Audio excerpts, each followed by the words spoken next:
Hello. So let's talk about a slow growing function alpha n that we want to look at. So just think, how would you get a slow growing function? So the concept used here is just take the inverse of or define an inverse function of a fast growing function. But then that leads us to the same question, what exactly is a fast growing function? Or how do we have a function that grows so drastically fast, right? So we'll just see the mathematical formation that goes behind it. So there is something called an Ackermann's function which forms the basis of this. And the formulation that we use was given by Tarjan in his seminal paper, and this is something that is used in CLRS, and we'll be making use of the same. We talk about that. Okay. So what exactly is it? So we define a function called akj, and how do we define it? It goes as, if k equal to 0, it is j plus 1, and if k is greater than or equal to 1, is going to be given by ak minus 1 j plus 1 raised to j plus 1 j. So you may wonder what that is. So this j plus 1 here stands for iterating the function many times.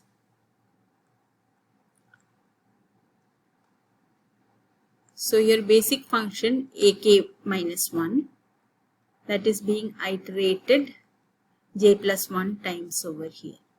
So if we look at the definition of it, it will go as ak minus 1 j plus 1 is the same as ak minus 1 j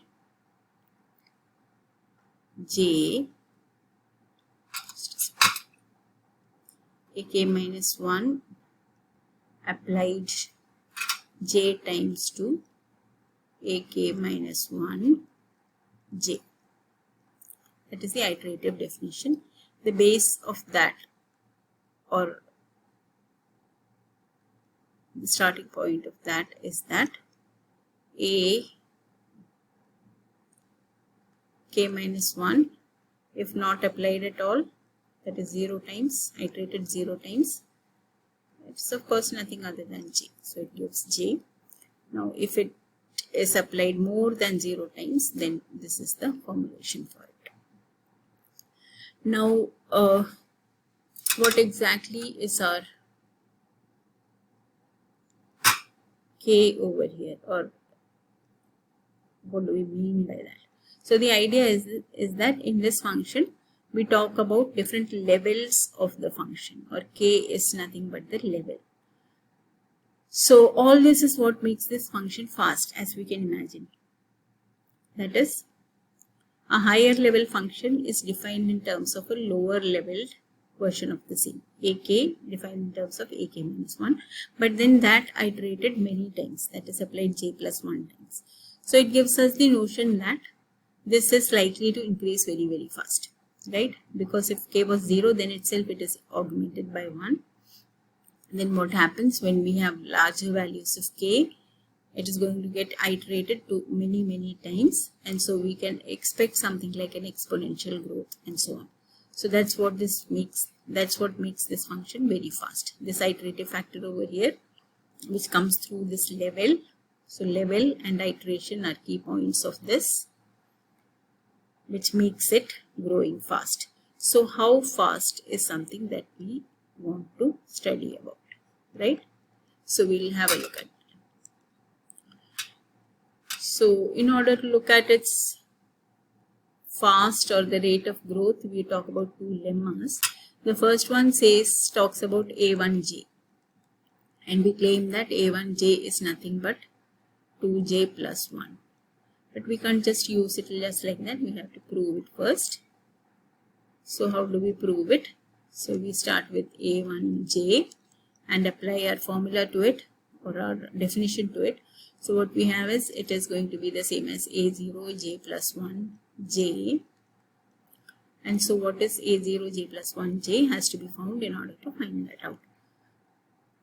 So to do this, what we'll make use of is another small lemma or a sub-lemma, and that says that A0 applied I times to j gives us I plus 1. Okay. So how do we prove this side theorem? So we have to prove it also in order to use it. So its proof is what we'll be giving here first. Okay. So how do we prove it? We say we first start with the base case. Base case I equal to 0, right? At that point, what do we have? We have A0, 0, j. Now, as nothing is being applied to j, the function is not being applied to j, it has to stay as j. And it is the same as I plus j, right? Hence, the base case is true. Now, how about the inductive step?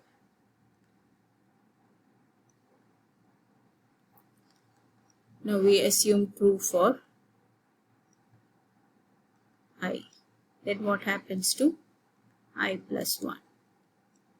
So what happens to I plus 1? We have to check A0 I plus 1 j, which is going to be the same as A0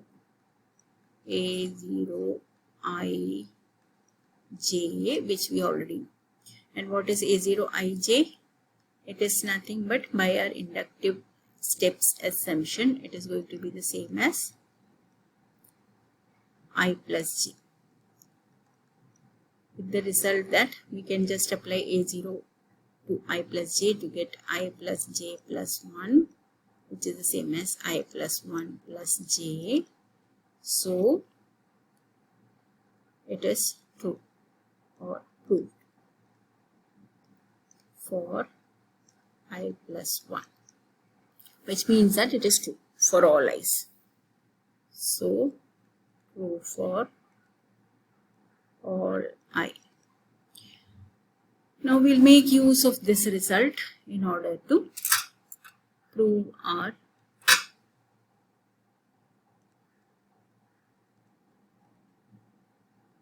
theorem. How do we use it?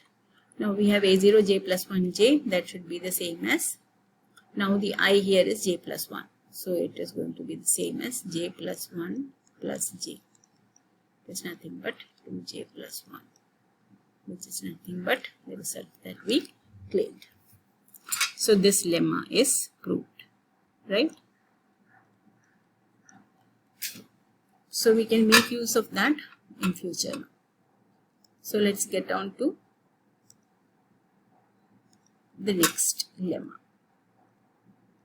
The next lemma similarly talks about A2. So we have A2j being equal to 2 raised to j plus 1, j plus 1 minus 1. And this is something we have to similarly prove. So how do we prove it? Is again the question. So what do we do is, we start off looking at it. So A2j should be equal to A1 j plus 1 j, right? That's all we know. So now we need to get a similar formulation for to find out this A1 j plus 1 j. So the small lemma that we use, or the side lemma that we use now, says that A1 I j is going to be given by 2 raised to I j plus 1 minus 1. And how do we prove it? So let us just take a different colored chalk. So what we have take as the base case is, again I equal to 0. When I equal to 0, A1 1, 0, j is the same as j, and it is the same as 2 raised to 0, j plus 1 minus 1, because this is j. So true. Now, what about the inductive step? So in the inductive step, we assume that it is true for I, which means we assume that, we'll just show it on the left side of the screen. So our assumption is that A1 I j equal to 2 raised to I j plus 1 minus 1. Now we have to prove for I plus 1. So what we have to prove is that A1 I plus 1 j equal to 2 raised to I plus 1 j plus 1 minus 1. This is what we have to prove, right? So for I plus 1, what happens? It is just C. So it is going to be the same as A1 applied to A1 applied to I. If this is not clear, I'll just rub it and write it again. So it means that we have to prove that A1 applied I times j, we have to find out what that is. So we know that it is A1 and we know this result. So it is going to be the same as 2 raised to I j plus 1 minus 1.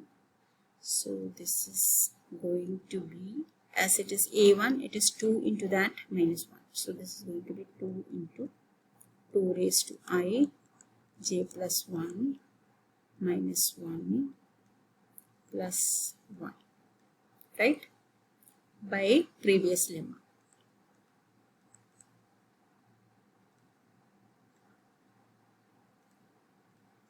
And what is this equal to? This is nothing but, you will be getting 2 raised to I plus 1 j plus 1, then minus 2 plus 1 would give you a minus 1, because you have a minus 2 here and a plus 1 here.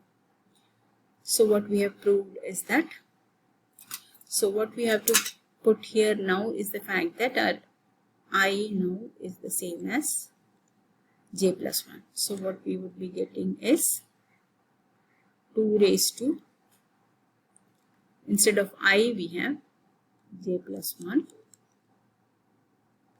we have j plus 1 minus 1, and this is nothing but the result that we wanted to prove.